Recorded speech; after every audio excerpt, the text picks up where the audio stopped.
So select the cells you want to change the font for.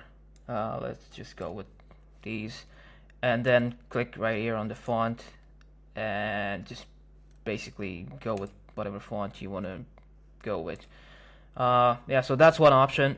The second option is if you want to change the font for the whole project, you go to Format, Theme, Customize, and then you have a drop down with a few options.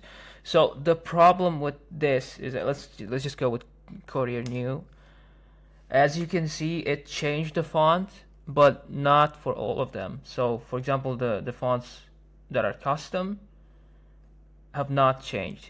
So fix that. Just make sure all your fonts are using the default theme font from right here. So make sure it's on default. Now if you go back again and change the font, all the fonts are going to get replaced with whatever font you're going with for the whole theme. But yeah, like I said, you don't have a lot of options if you want to choose different global fonts. So yeah.